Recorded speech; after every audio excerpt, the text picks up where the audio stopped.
Welcome back to Live from Paris, where it's now time for Media Watch France. James Creedon joins me in the studio. Hello to you, James. Good evening, Rebecca. So we're talking about Nadine Morano, to start with, the former French minister, and Nicolas Sarkozy, of course. And she is creating a bit of a stir, saying there should be no anonymity on Twitter whilst using Twitter.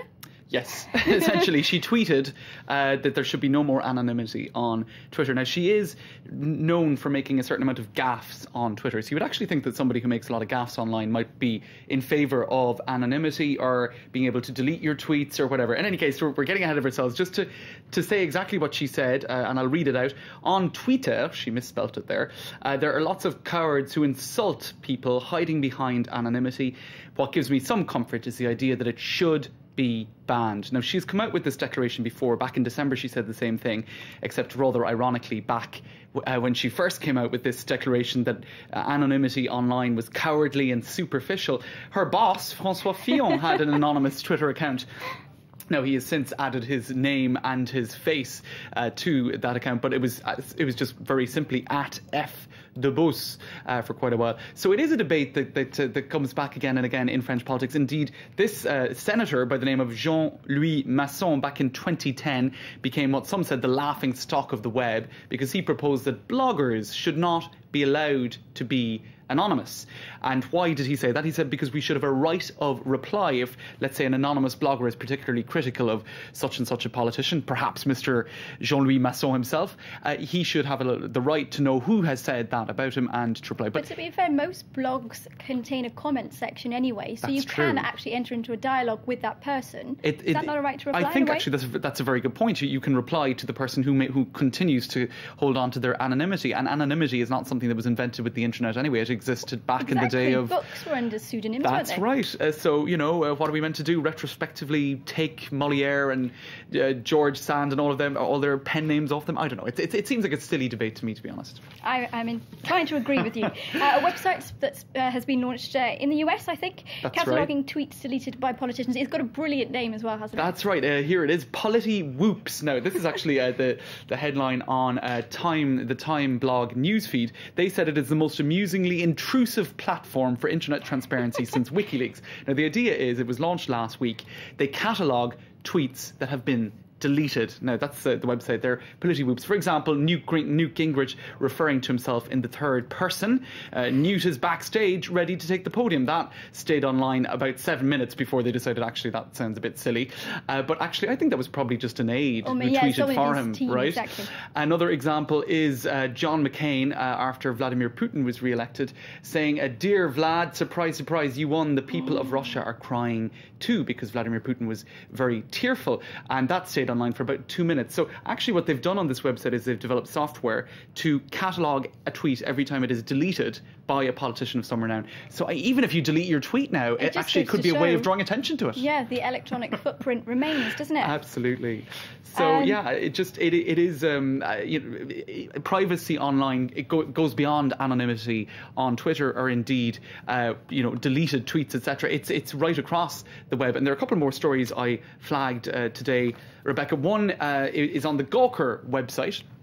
Now, what happened here was a poor misfortune by the name of Nancy Sebring. She was a school superintendent in Des Moines. She decided to send some emails to her boyfriend, to her lover, from her work email address. Now, unfortunately, what happened afterwards is when they trawled through the work email in the school for another issue, there was a Freedom of Information request, and they came across all of these emails. Now, the school president got very upset and said that this was unacceptable behaviour because there were sexual references in the emails, but also just a lot of innocent stuff like "I miss you so much today." And now all of those emails have been, or at least extracts of them, are appearing online. Now, I won't read them out, and indeed the more, I suppose, unsavoury elements have already been taken out by Gawker. But I just think it's extraordinary that this person was in work, exchanging emails with her lover, and those emails not alone see her get into a big dispute with her employer, she then resigned because of it, but the contents of that email are across the web. It's become an example of what not to do, I guess. That's right. And indeed, it's quite an interesting article in Gawker. They're saying,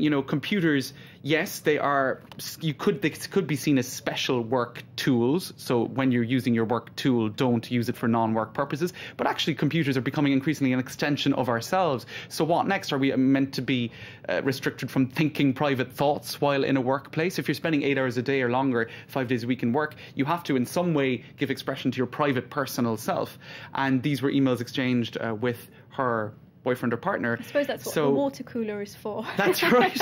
And, there are all sorts of... it's where do you draw the line? If she had sent it from a personal email account, maybe it would have been okay, but yes, but it was her work account, so she got herself into hot water there. What is the solution to all of this then, James? Oh, gosh, I don't know. I suppose, well, some would say don't avoid erotic correspondence in work, I suppose, even if some would say it shouldn't be so restricted. One more example, Rebecca. This is on the BuzzFeed website, 27 completely unexplainable dating site pictures. Now, I just came across that while I was kind of going through various websites, and I will only show this photo because others are more recognizable.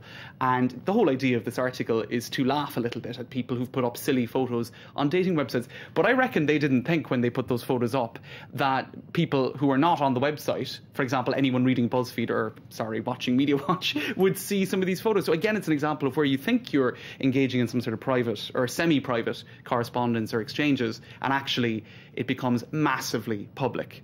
So, to be fair to them, they were just trying to stand out from the crowd. That's right. I don't think they intended, I should take it off them now, to be ridiculed on BuzzFeed and across the internet generally. And there's a catalogue of all these photos. So I think, as I said, you don't expect when you have a profile on a dating website, perhaps on Facebook, yes, but not on something kind of more restricted like that, for it to become public. But on Facebook, property. You can change your privacy settings, of course, can't you? You can make sure That's that you're not searchable, and the image doesn't come up. Perhaps that's something also to look at on certain websites, just to see if your profile is fully public or restricted to other members who are on those websites. So it's a warning something to to bear in mind, James, isn't it, about what we put out there?